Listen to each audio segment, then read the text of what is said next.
ರಾಜೀನಾಮೆ ಕೊಡೋದಲ್ಲ, ಆಮೇಲೆ ಮತ್ತೆ ಬೇಕಾದ್ರೆ ಸಿ ಎಂ ಆಗಲಿ. ಈಗ ಆರೋಪ ಬಂದಾಗ ರಾಜೀನಾಮೆ ಕೊಡಬೇಕಂತ ಹಿರಿಯ ಕಾಂಗ್ರೆಸ್ ನಾಯಕರು ಅವರ ಅಭಿಪ್ರಾಯಗಳು ಹೇಳ್ತಾರೆ. ಅವರ ಅಭಿಪ್ರಾಯ ತಾನೇ ಅದು. ಅವರ ಅಭಿಪ್ರಾಯ ಖಾಸಗಿಯಾಗಿ ಈಗ ಅವರೇನು ಯಾವುದೇ ಸ್ಥಾನಮಾನದಲ್ಲಿ ಇಲ್ಲ. ಅವರು ಸ್ಪೀಕರ್ ಹಿಂದೆ ಸ್ಪೀಕರ್ ಆಗಿದ್ದರು, ಗೌರವಾನ್ವಿತ ಸ್ಪೀಕರ್ ಆಗಿ ಕೆಲಸ ಮಾಡಿದ್ದಾರೆ. ನಮ್ಮ ಪಕ್ಷದಲ್ಲಿ ಒಬ್ಬ ಹಿರಿಯ ನಾಯಕರು ಅವರ ವೈಯಕ್ತಿಕವಾದ ಅಭಿಪ್ರಾಯವನ್ನು ಹೇಳ್ಕೊಂಡಿದ್ದಾರೆ. ಇವತ್ತು FIR ಆಗುವಂತ ಚಾನ್ಸಸ್ ಇದೆ. FIR ಆದ ತಕ್ಷಣ ಕೂಡ ರಾಜೀನಾಮೆ ಕೇಳ್ತಾ ಇದ್ದಾರೆ ಬಿಜೆಪಿ. ಗೊತ್ತಿಲ್ಲ ನಿಮ್ಗೆ FIR ಆಗೋ ಚಾನ್ಸ್ ಇದೆ ಅಂತ ನೀವು ಹೇಳ್ತಾ ಇದ್ದೀರಾ, ಗೊತ್ತಿಲ್ಲ ನಿಮಗೆ. ಗೊತ್ತಿಲ್ಲ. ಕೋಳಿವಾಡ ಅವರ ಹೇಳಿಕೆ ಎಂಥದ್ದು ಅಥವಾ ಯಾರ ಕಡೆಯಿಂದ ಏನಾದರೂ ಇನ್ಫ್ಲೂಯೆನ್ಸ್ ಇದೆ ಅಂತ ಅನಿಸ್ತಾ ಇದೆ ಸರ್? ಈ ಸಂದರ್ಭದಲ್ಲಿ ಬೇಕಿರಲಿಲ್ಲ. ನೀವು ಕೇಳಿ ಅಲ್ಲ, ಕೋಳಿವಾಡ ಅವ್ರನ್ನ ಕೇಳಿದ್ರೆ ಹೇಳ್ಬಿಡ್ತಾರೆ. ಅಲ್ಲ ಸರ್, ಈಗ ನನ್ಗೆ ಯಾರೋ ಹೇಳ್ಕೊಟ್ಟಿದ್ರು, ನಾನು ಒಬ್ಬನೇ ಹೇಳ್ತಾ ಇದ್ದೀನಿ, ನಾನು ಒಂದ್ ಅಭಿಪ್ರಾಯ ಅಂತ ಹೇಳ್ತಾರೆ. ಈಗ ತೆರೆ ಬರೆಯಲ್ಲಿ ಇರ್ತಾವಲ್ಲ ಸರ್, ಸ್ನೇಹ, ವಿಶ್ವಾಸ, ಸಂಬಂಧ. ನಿಮ್ಮಲ್ಲಿ ಇನ್ವೆಸ್ಟಿಗೇಟಿವ್ ಜರ್ನಲಿಸಮ್ ಅಂತ ಇದೆ ಅಲ್ವಾ? ಸ್ವಲ್ಪ ಮಾಡಿ ಅಲ್ಲ, ನಿಮಗೆಲ್ಲ ಮಾಹಿತಿ ಸಿಕ್ಬಿಡ. ಮಾಡಿ ಹೇಳಿದ್ರೆ ನೀವು ಮತ್ತೆ ಒಪ್ಪಲ್ಲ, ಅದು ನೀವು ಹೇಳಿದ ಒಪ್ಪಲ್ಲ, ಅವ್ರೊಬ್ಬರೇ ನಾವು ಒಪ್ಪೋದು ಬಿಡೋದು ಬೇರೆ. ನೀವು ಇನ್ವೆಸ್ಟಿಗೇಟ್ ಮಾಡಿಬಿಟ್ರೆ ಆಯ್ತಲ್ಲ. ಜನಪ್ರತಿನಿಧಿ ನ್ಯಾಯಾಲಯದ ಆದೇಶದಲ್ಲಿ ಆಡಳಿತ ನಡೆಸೋರು ಧರ್ಮ ಪಾಲಿಸಬೇಕು, ಆಡಳಿತ ನಡೆಸೋರು ಧರ್ಮ ಪಾಲಿಸದೇ ಇದ್ದರೆ ರಾವಣ ರಾಜ್ಯ ಆಗುತ್ತೆ. ಈಗ ಚುನಾಯಿತ ಸರ್ಕಾರ ಇದೆ, ಸಿಎಂ ವಿರುದ್ಧ ಪ್ರಕರಣಗಳು ಧರ್ಮ ಪಾಲನೆ ಮಾಡಲಿ, ನೈತಿಕತೆ ಪಾಲನೆ ಮಾಡಲಿ ಅಂತ ಉಲ್ಲೇಖಿಸಿದ್ದಾರೆ ಜಡ್ಜ್ಮೆಂಟ್ ಅಲ್ಲಿ. ಬರೇ ಆಡಳಿತ ಮಾಡೋರು ಧರ್ಮ ಪಾಲಿಸಿದ್ರೆ ಆಗೋದಿಲ್ಲ. ಎಲ್ಲರೂ ಧರ್ಮ ಎಲ್ಲರಿಗೂ ಒಂದೇ ಅಲ್ವಾ? ಆಡಳಿತ ಮಾಡೋರಿಗೆ ಒಂದು ಧರ್ಮ, ಕಾನೂನು ಮಾಡೋರಿಗೆ ಒಂದು ಧರ್ಮ, ನ್ಯಾಯಾಧೀಶರಿಗೆ ಒಂದು ಧರ್ಮ ಅಂತ ಎಲ್ಲೂ ಇಲ್ಲ. ಧರ್ಮ ಎಲ್ಲರಿಗೂ ಒಂದು, ಎಲ್ಲರೂ ಧರ್ಮ ಪಾಲಿಸ್ತಾರೆ. ಆವಾಗ ರಾಮರಾಜ್ಯ ಆಗುತ್ತೆ ಅಂತ ಹೇಳ್ಬೋದು. ಆಯ್ತಾ?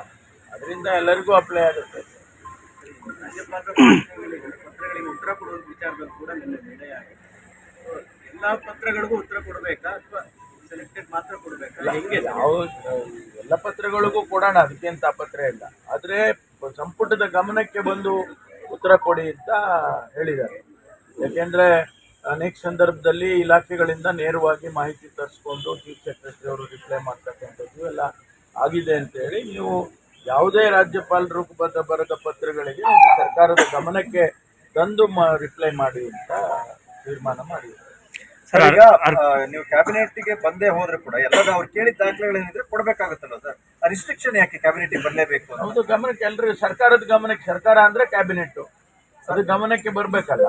ಸರ್ಕಾರ ಎಲ್ಲೋ ಒಂದು ತೆರೆಮರೆಯಲ್ಲಿ ಯಾರ್ದೋ ಇನ್ಫಾರ್ಮೇಶನ್ ತಗೊಂಡು ಯಾರೋ ಕಳಿಸೋದು, ಯಾರೋ ಬರೆಯೋದು ಆಗೋದು ಬೇಡ. Let it be brought to the notice of the government.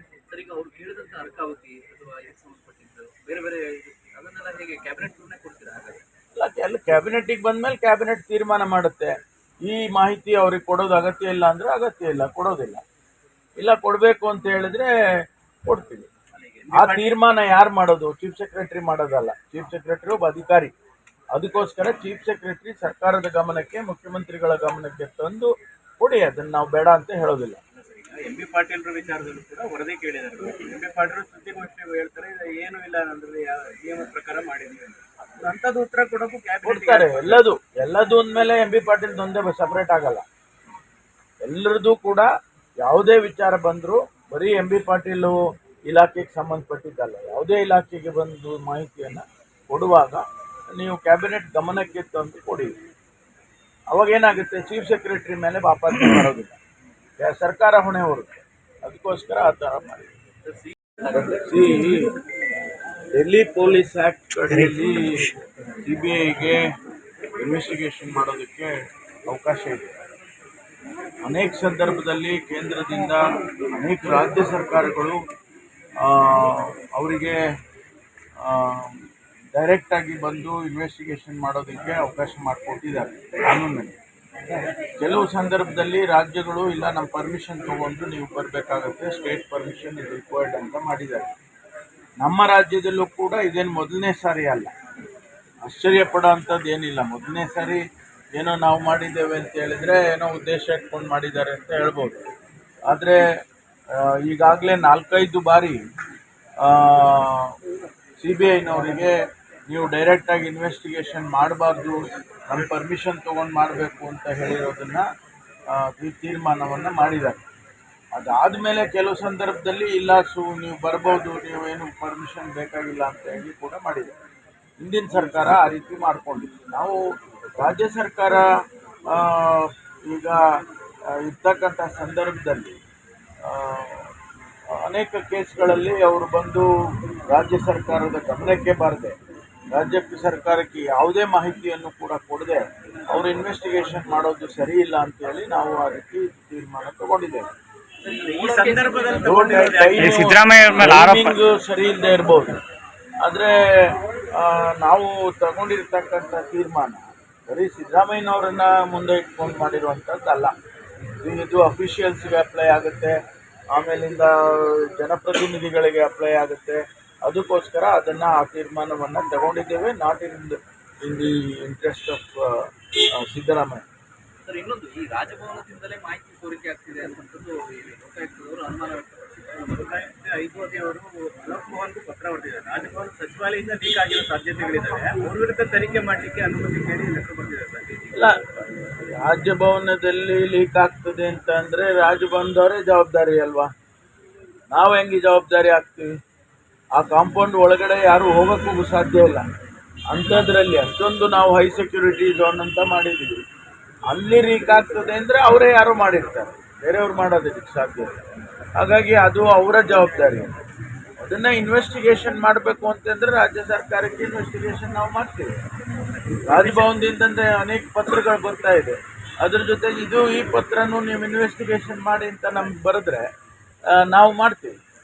SIT ಅವರು ಅನುಮತಿ ಕೋರಿದ್ದಾರೆ ಸರ್, ತನಿಖೆ ಮಾಡಿಸ್ಬೇಕು ರಾಜ್ಯಪಾಲ ಸಚಿವಾಲಯ ಇದೆ. ಯಾಕಂದ್ರೆ ನಮ್ಮ ಆಂತರಿಕ ತನಿಖೆಯಲ್ಲಿ SIT ಇಂದ ಲೀಕ್ ಆಗಿಲ್ಲ. ಇದು ಗವರ್ನರ್ ಆಫೀಸಲ್ಲಿ 8 ತಿಂಗಳು ಪೆಂಡಿಂಗ್ ಇತ್ತು ಫೈಲು, ಅಲ್ಲಿ ಲೀಕ್ ಆಗಿರ್ಬೋದು. ಹಾಗಾಗಿ ಪರ್ಮಿಷನ್ ಕೊಡಿ ಅಂತೇಳಿ ಅದು ಕೊಡಬೇಕಲ್ಲ, ಗವರ್ನರೇ ಕೊಡಬೇಕು. ನಾವು ರಾಜ್ಯ ಸರ್ಕಾರ ಕೊಡೋದು, ಗವರ್ನರೇ ಕೊಡಬೇಕು.